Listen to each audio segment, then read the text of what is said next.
Christmas எல்லாரும் நல்லபடியா celebrate பண்ணீங்களா? புது ட்ரெஸ் எல்லாம் போட்டீங்களா? மட்டன் பிரியாணியா? சிக்கன் பிரியாணியா? என்ன சாப்பிட்டீங்கன்னு இந்த வீடியோ பார்த்து முடிக்கும்போது கமெண்ட்ல சொல்லுங்க. இந்த வீடியோ எடுக்கும்போது ஒரு 10:30 மணிக்கு மேல ஆயிடுச்சு. ஆனா கிறிஸ்மஸ் டே அன்னைக்கு தான். இந்த விஷயம் நீங்க கேள்விப்பட்டிருக்கீங்களா? நம்ம என்ன ஆசைப்படுறோமோ, அத குடுக்கறதுக்கு தான் யுனிவர்ஸ் வந்து ரெடியா இருக்கு அப்படின்ற விஷயத்த நான் வந்துட்டு இன்னைக்கு நான் ரியலைஸ் பண்ணேன். ஏன்னா வந்து இன்னைக்கு நான் பிரபஞ்சத்துக்கு என் சார்பாவும், பாப்பா சார்பாவும் நன்றி சொல்லிக்கிறேன்.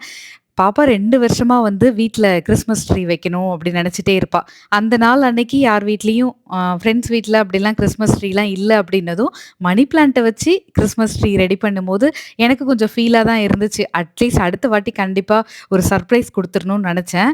நானும் வந்து கோலமாவு இல்லையேன்னு சொல்லிட்டு, சும்மா சிம்பிளா ஒரு ஸ்டார் போட்டு விளக்கு ஏத்திட்டேன் இன்னைக்கு. இன்னைக்கு மார்கழி டே 10. பார்த்தா 2 பேர் நெனச்சதும் அப்படியே நடந்துருச்சு.